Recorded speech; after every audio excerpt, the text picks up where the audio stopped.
Pemirsa, polisi mulai menyelidiki kasus pembangunan pagar laut ilegal di pesisir Tangerang, Banten. Bareskrim Polri menyiapkan jeratan pasal untuk terduga pelaku pemalsuan sertifikat hak guna bangunan.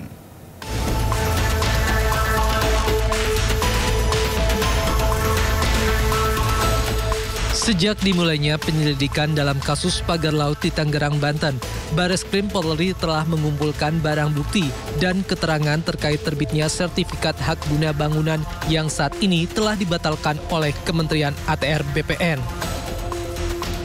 Ditemui di Mabes Polri pada Jumat sore, Dirtipidum Bareskrim Polri Brigjen Pol Juhandani Raharjo Puro mengatakan pihaknya telah menyiapkan beberapa pasal dalam kasus ini, yaitu pasal pemalsuan surat, keterangan palsu, penyalahgunaan wewenang, dan tindak pidana pencucian uang.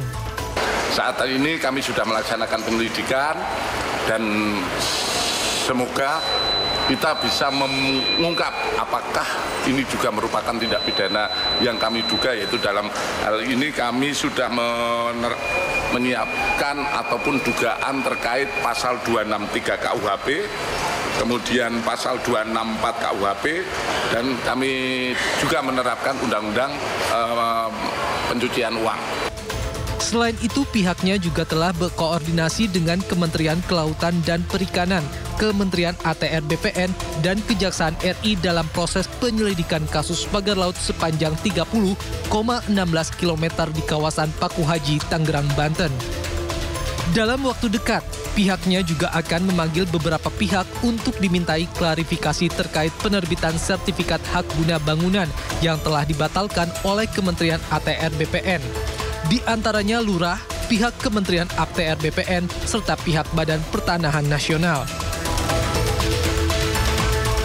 Dari Jakarta, Rizky Falufi, iNews melaporkan. Sementara itu, Menteri Agraria dan Tata Ruang sekaligus Kepala Badan Pertanahan Nasional Nusron Wahid menyerahkan pengusutan unsur pidana yang diduga dilakukan anak buahnya ke aparat penegak hukum. Karena sudah tidak ada bidang tanahnya. Nah, karena itu yang bersangkutan sudah kita tetapkan untuk dijatuhin sanksi. Nah, karena produknya itu adalah produk tata usaha negara, KATUN, keputusan tata usaha negara, maka sanksinya adalah sanksi administrasi negara, yaitu adalah masalah dicopot dan sebagainya. Kecuali kalau di situ ada unsur-unsur mens rea.